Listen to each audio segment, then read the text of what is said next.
Kasi si Bato po, taranta na po ngayon. Panic mode. Ayaw nang magpakita ni Bato. Biglang nabago, mga kababayan, yung mga nauna niya. Mas nagagawa niyo po yan sa ibang tao.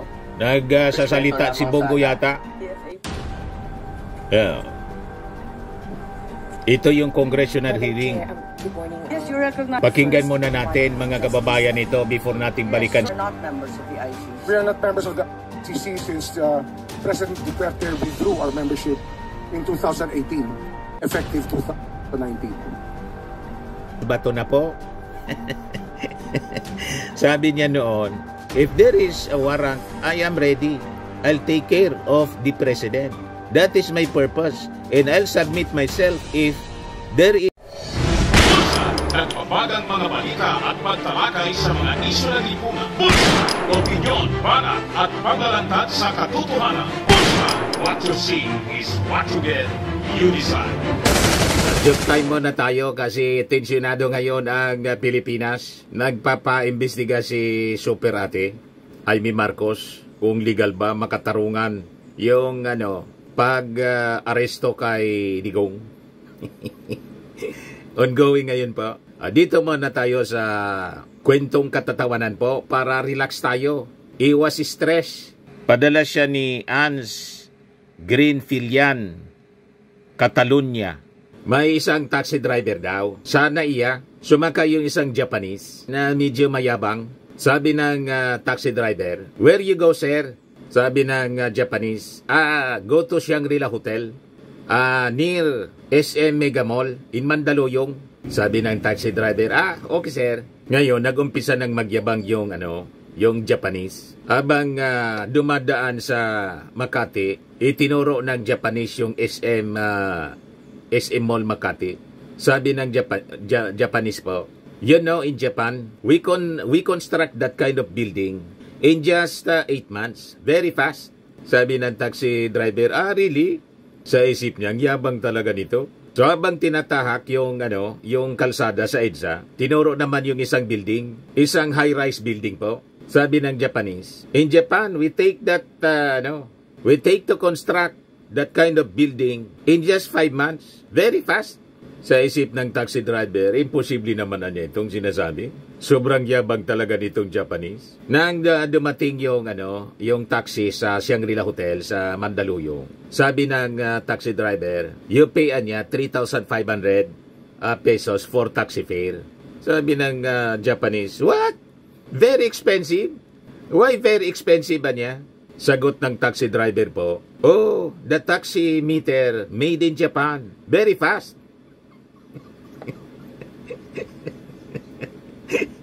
Ang bilis umandar ng taxi meter. Made in Japan. Very fast.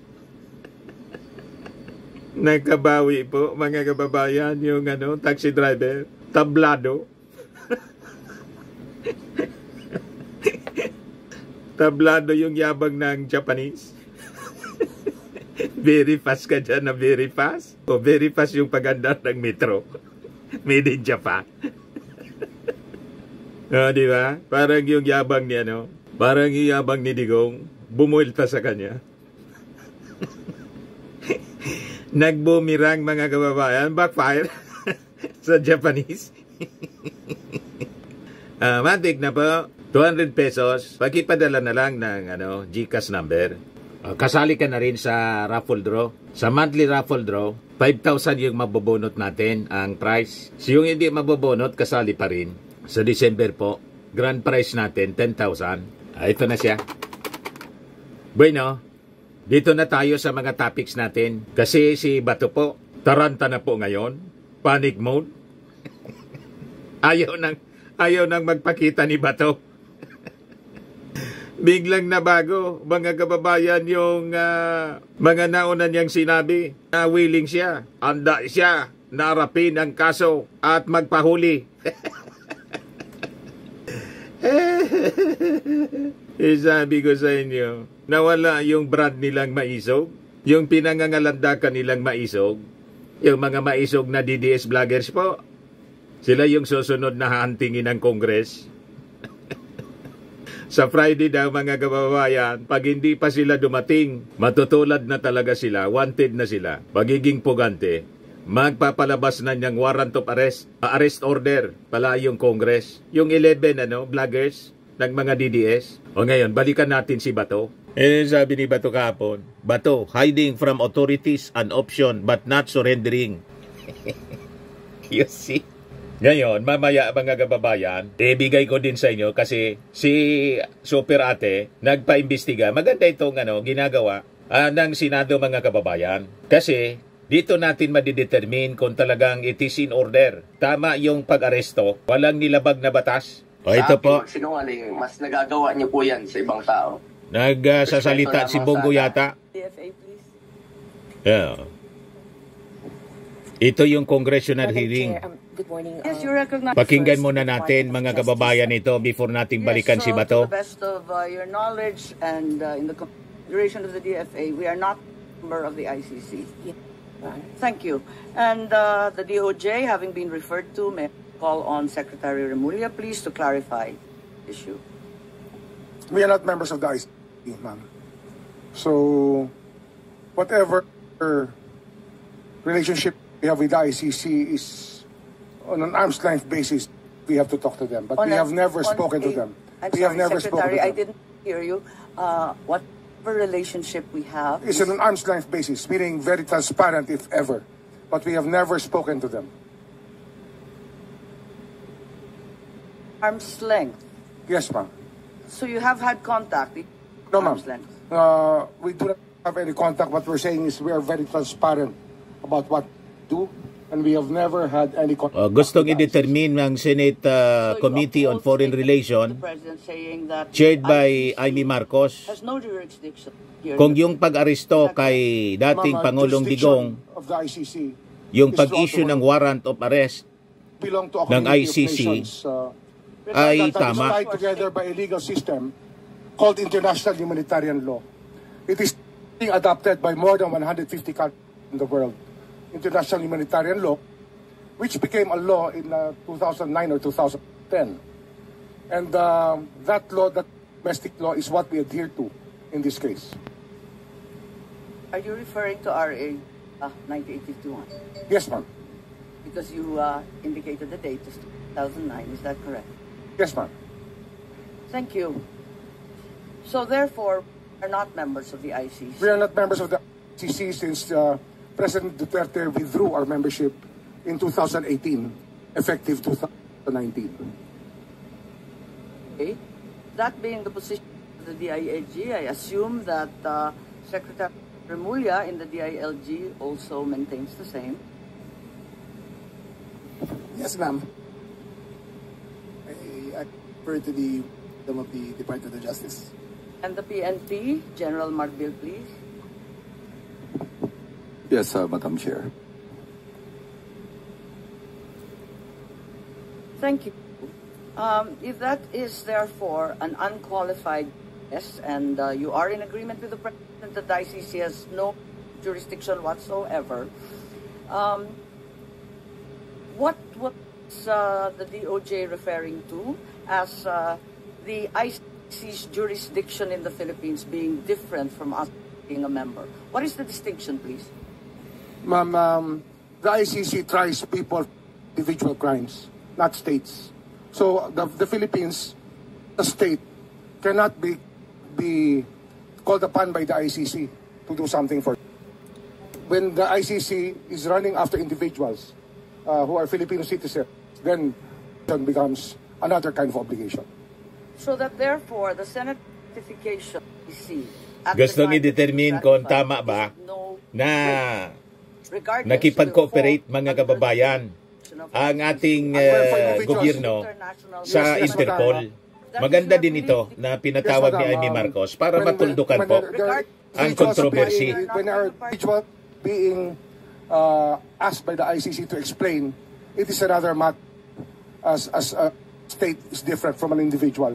We all know that we have to, the individuals being charged by the ICC will have to face the ICC. I'm perplexed.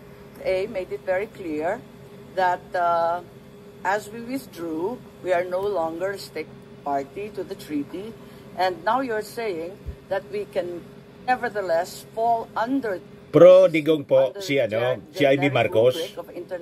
Isusupport niya daw hanggang dulo. Pero tingin ko po magbabackfire itong investigation ni Amy. Doesn't Makes matter. no difference. There's no difference anymore. Are you certain? I'm certain. Okay, Attorney Saret, please, from DFA. Is that the position of the DFA? Ako tingin ko ang magiging resulta nito, mga kababayan, after the investigation, mapapatunayan na di-arrest and surrender ng gobyerno, yung cooperation sa Interpol is in order. Yun ang magiging result nito. So lalo na ma-validate at magbabackfire sa intention po ni Amy Marcos. Yes, ma'am, I think because we under the use of signing or ratifying a treaty if it bears no weight. So ang mangyayari nito, ang prediction natin, imbes na makatulong kay Digong, lalo na mababalidate na tama yung ginawa ng ating gobyerno, o di nakatulong sa ating sa posisyon ng ating administrasyon. Under jurisdiction, as what the Supreme Court in one case already mentioned, that we still have residual jurisdiction.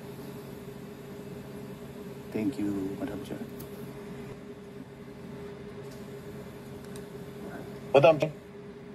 I'm a little bit perplexed given that you are part of the executive. The president has said, as he said for the 100th time, that we are not under ICC.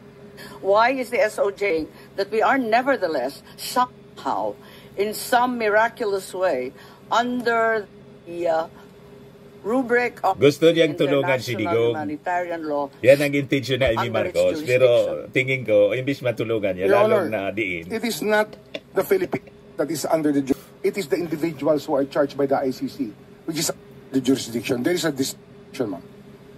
Please explain. As non-members of the ICC, and as a state, no jurisdiction over us, as a country. But over the individuals who may have committed crimes that violate international humanitarian law, that is a universal value being held by the whole world today. That people cannot cross borders behind boundaries so that they can run away from law. International humanitarian law is something adopted. Principles are adopted by most countries throughout the world, Your Honor. Kayang-kayang idepensa ni Remulla po, magaling na abogado. So therefore, that international humanitarian law, as you said, is customary law. It's already customary law now. As we speak, it has become customary law throughout the world. Procedural and admin matters do not form part of customary law. Surely, the Secretary is well aware that procedural and administrative matters will still have to comply with the laws of the land. Of course. This goes without. Okay, thank you. Senator Jinggoy, I think you wanted to interject at this juncture, Mr. Senator. Yes, Madam Chair, thank you very much. The DFA, the DOJ, the DILG, and the PNP has already admitted that we are not members of the Philippines is not a member of the ICC. Therefore, why did we surrender a Philippine citizen before the ICC? Anyone can answer, Madam Chair. We surrendered an individual to the ICC who was a subject of a. That's what we did.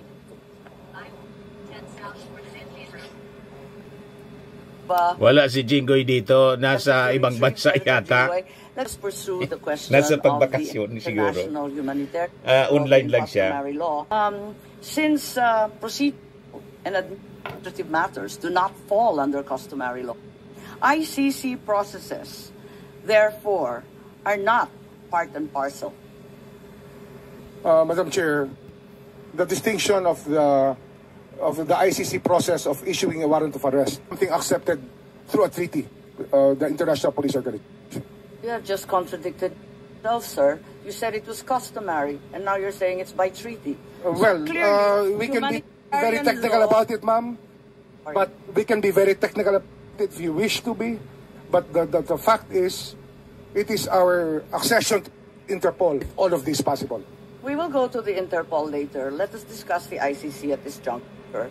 So while will, for the sake of argument, that the or international humanitarian law has now become accepted of international customary law, I am unable to accept that ICC processes and administrative procedures as well are now part of customary law. I don't think so.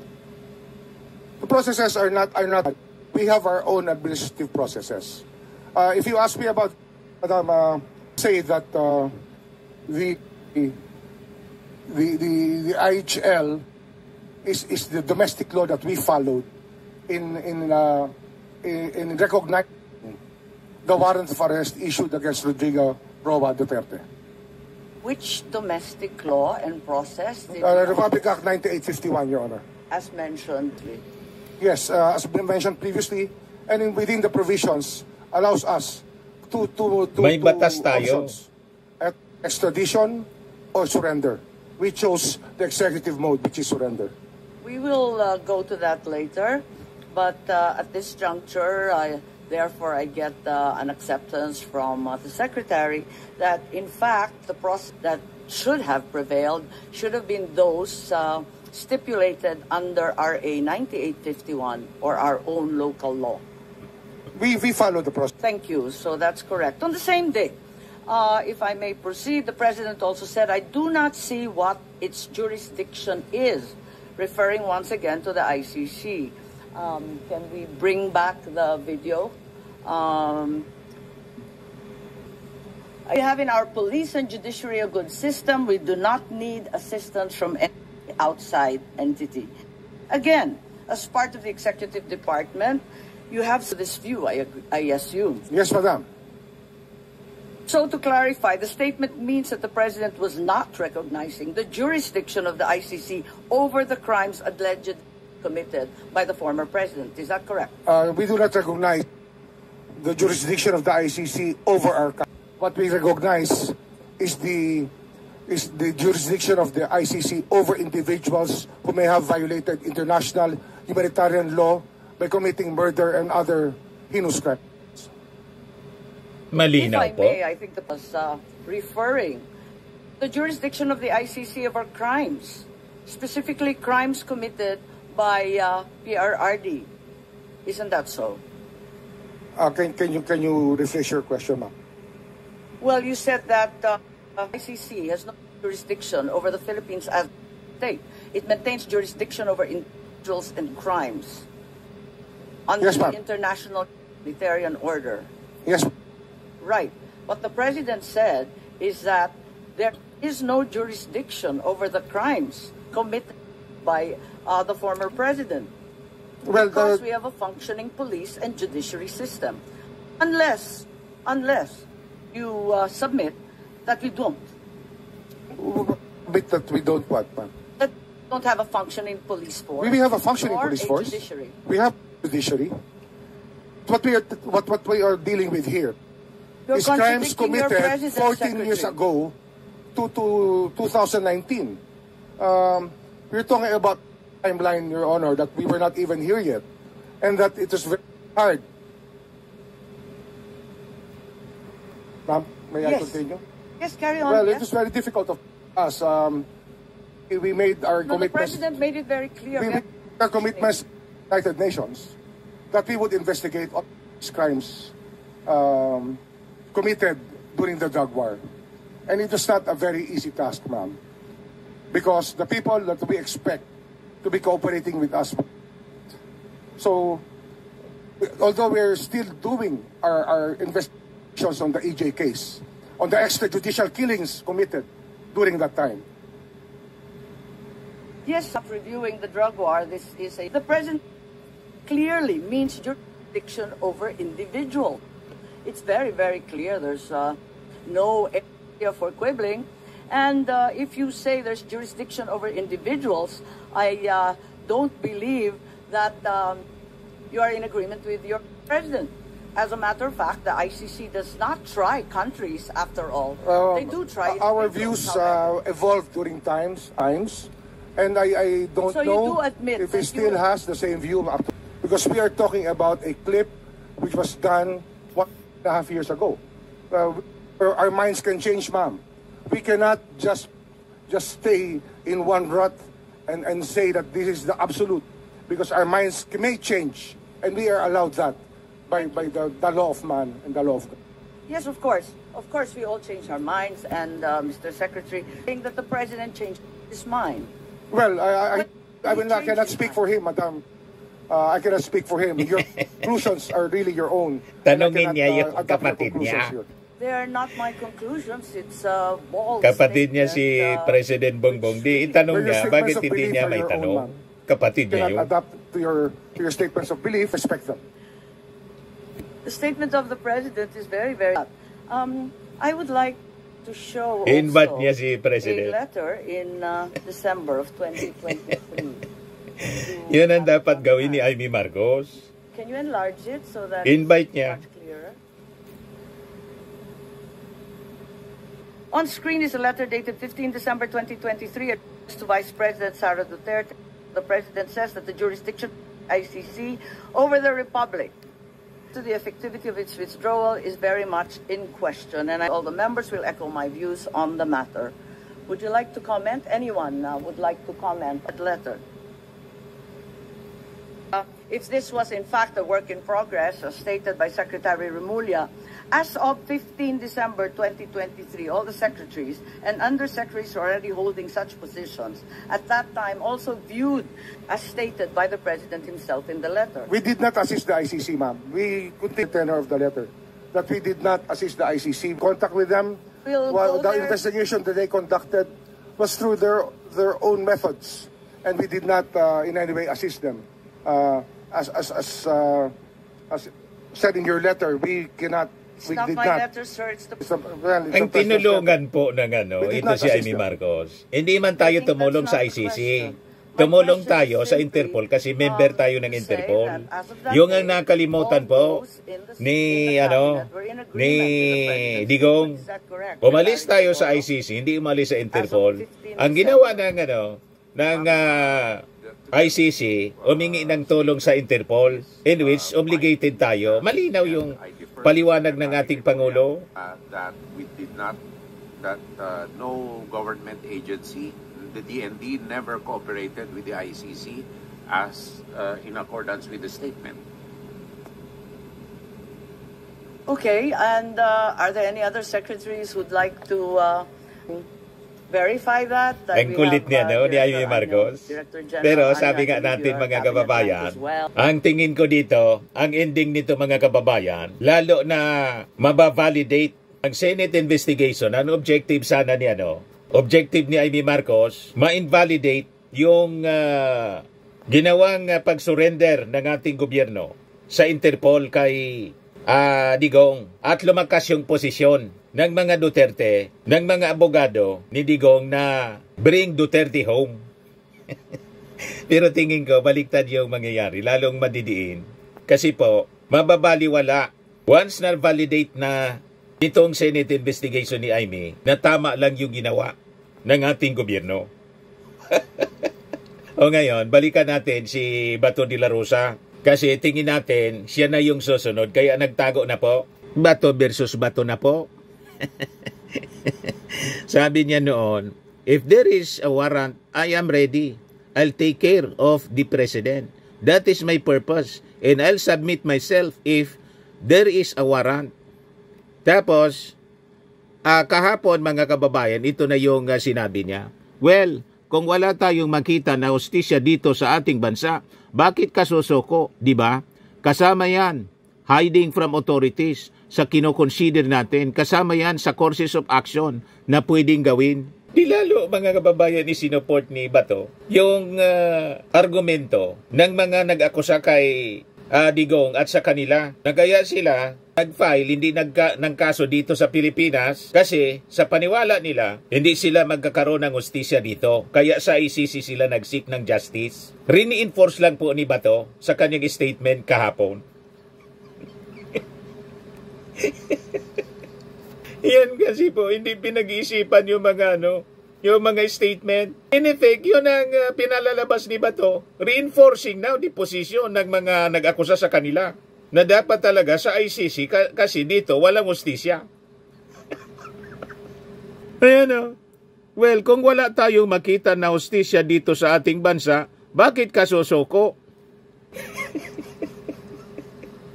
O diba? Kaya yung mga posisyon nila, sila mismo yung bumabasag na dapat sana niya, hindi sa ICC. Dito kami, kung gusto ninyo kaming ikaso, dito sa Pilipinas, may justice system man tayo rito. Eh, diba yun ang posisyon nila? Pero sa statement, diba to, ang sinasabi niya, wala siyang makitang hustisya rito, kaya magtatago siya.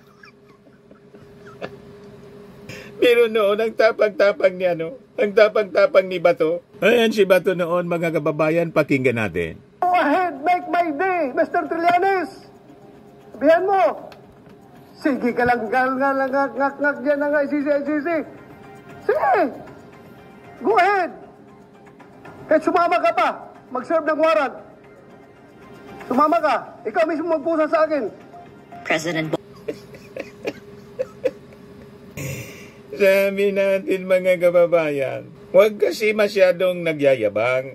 Lahat ng kayabangan nila mga kababayan, nangawala. Ang tawag dito, mga kababayan ng mga matatanda, talukso ng Diyos. Kasi, pati yung Diyos mga kababayan, pinagmumura ng amo ni Digong, amo ni Bato. Pinagmumura ni Digong. Kaya, tinalukso sila. You see, balikan natin mga kababayan yung Senate hearing ni Amy Marcos. And the Philippines would not lift a finger, in the words of the President. ICC never had does not have jurisdiction over the Philippines. And we did not lift a finger to help them at all. So we affirm that we never conducted an investigation here, but probably... Bakit nabanggit ng Pangulo na meron ng... Hindi na tayo tumulong sa ICC. Tumulong tayo sa Interpol. Entry, and that in fact they were welcome. Kaya ibig sabihin... Yes, please. Yes, ma'am. It's really important that we know the context by which the President gave the statement. If we do not know the question, we the answer. I think that it's very basic, ma'am. Itanong niya nga kay brother niya, makulit si Amy. Kapatid niya, hindi niya kinakausap para itanong kung anong ibig niyang sabihin. Understanding is that it was an interview as is usually given by public officials. Yes, ma'am, but it's usually the context by which we are asked a question. Kung ako si Rimulya, sasabihin ko kay Amy Marcos, ma'am, why not ask your brother? Give you a complete answer to this question, ma'am. Perhaps Ask him. clearer. He is your brother. 2024, the President was quoted as saying, if you wish, Duterte, we will not block the ICC. We will not just cooperate. I think this requires no context. It's pretty straightforward and direct. Well, we also want to know his response to what stimulus, because if there's a yan ang problema, hindi sila nag-uusap ng maayos ng kapatid niya na si Bongbong Marcos kasi dumikit siyang dumikit. Mas dumikit siya kay Duterte. Of the ICC in the Philippines. There's some awareness in the public and in the media that the ICC was already here. So they asked the President, what do you think? And he said, we will not block them. We will not just cooperate. There's clearly a change in tone and in order. Well, if they have not violated any law, I don't think that we should be alarmed at anything that they're doing here, as long as they are not violating our laws. What does not blocking the ICC? Non-cooperation, I think we mentioned that. Well, cooperation, because we never, up to now, had any communication with the ICC. Officially or unofficially. Again, I remind you of the President's statement earlier, will not do anything about the ICC as long as they don't do anything illegal. Wala nga. To blocking the ICC and not cooperating? Ang kulit, paulit-ulit siya, Amy Marcos. Wala nga, di tayo nakikipagtulungan sa ICC. Pero sa Interpol, oo. Simply that, previously, the President said that the government do anything about the ICC Paulit-ulit po. Commented on, unless they do something illegal in the Philippines. Is this not tantamount to blocking the ICC? Well, blocking the ICC, we never knew that they were here. We cannot do something that we do not even know our people who are supposed to be blocked. So I don't see the logic, man. No, it's a simple question, straightforward. As of November 14 last year, ang sinabi ng Pangulo, no blocking, pero no cooperation din. Tama? Marahil, yun siguro ang dahong Tagalogin natin, hindi tayo tutulong sa kanila. Hindi tayo tutulong. Hindi tayo hahadlang, ngunit hindi tayo tutulong. Yung paghadlang kasi, wala. Ng anuman investigasyon, pwera lang kapag illegal na ang ginagawa. Pero ganun nga ho yun. Hindi rin tayo tutulong. Ganun ho yun eh. Nanguhuli lang po tayo pag may ginawa ho mali. Pag ginawa ho paglabag sa batas. Ang maliwanag dito, nag-umpisa na ang investigasyon. As of November. Hindi ko po masasabi yun. Kasi wala po akong contact, wala po akong alam na ganung hong usapin. Pwede silang pumasok rito, basta't walang gagawing illegal. Hindi pa nag-uumpisa, nagsasalita lang ang presidente ng kusa. Hindi nga ho sa tanong, ang problema ho, sa dating salita, ang problema ho, kung wala, hindi natin alam paano natin malalaman kung paano ba niya sinagot yung tanong sa ganung paraan.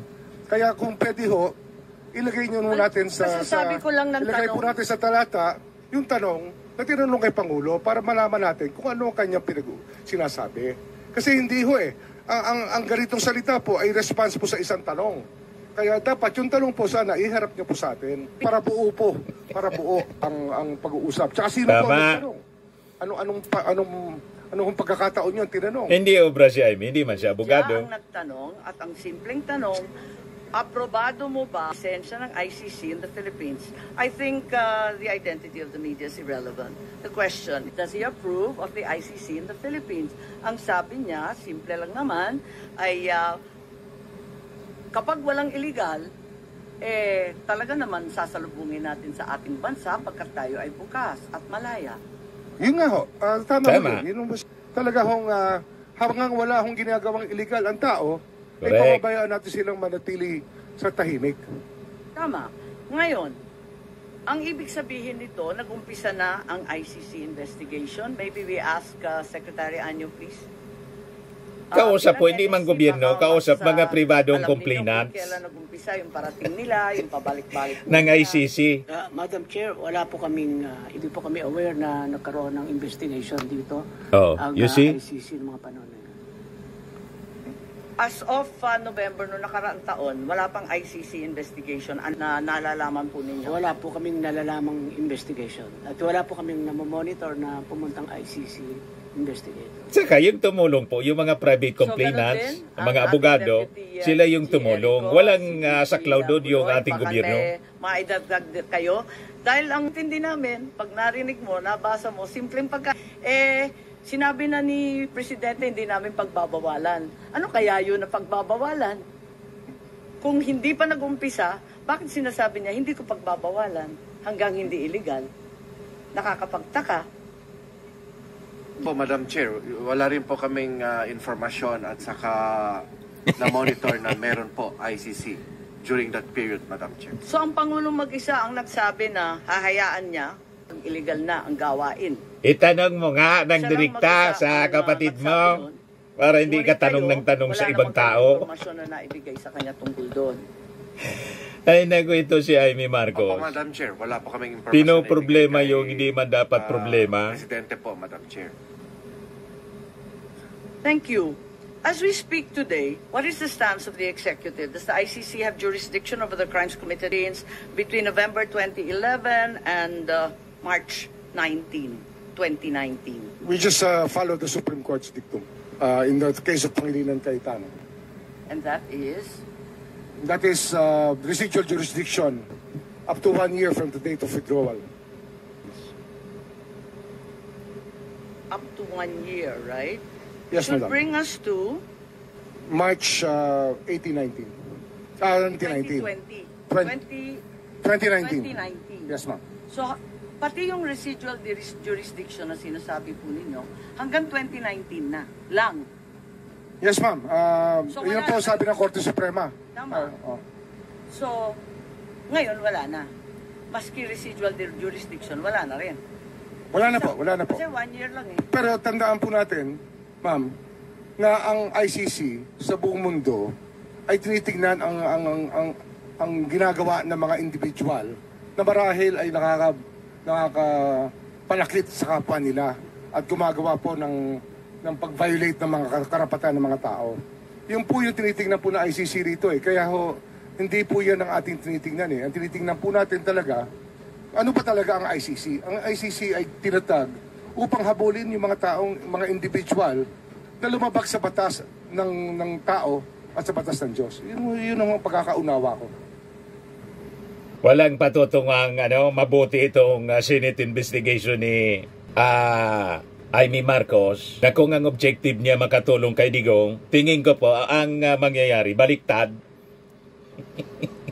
Lalo mga kababayan na ma-reinforce yung naging posisyon ng ating gobyerno na makipag-cooperate, sinurrender si Digong sa Interpol. After na yung ICC magpalabas ng warrant of arrest through Interpol, kung saan tayo may obligasyon. Ito naman po, Fairmax Firming and Lifting Cream, pinapahid po sa mga pulses in affected area. Mainam po sa paninigas ng mga kaso-kasuan. Ito naman po, Automax Radiant Serum. Sa mukha naman yung application, anti-aging po siya. You will look 10 years younger than your age. Sa mga cancer patients naman po, baka lang gusto ninyo itong itry. Naing siya Red Mix Fruit Drink. Hindi mo po siya gamot, food supplement siya. Kaya lang, gawa siya mga kababayan sa goji berry. Yung goji berry may anti-cancer properties. O ngayon, yung mga inquiries ninyo, dumiritso na lang kayo sa aming messenger sa Facebook para masagot namin agad. Ayos pa? Ayos na ayos niya, Mr. Maravilla. At sa mga naghanap po ng malinis and spacious fitness gym, pumunta lang po kayo sa aming Colossal Fitness Gym. May Grab car rental din po kami. Ito naman po yung bago naming product na binibenta online. Eye Glow Serum, whitening po siya. Tingnan ninyo yung epekto sa aking anak na architect before and now. Yung mga inquiries po ninyo, dumiretso na lang kayo sa kanyang Facebook account, Riz Maravillas.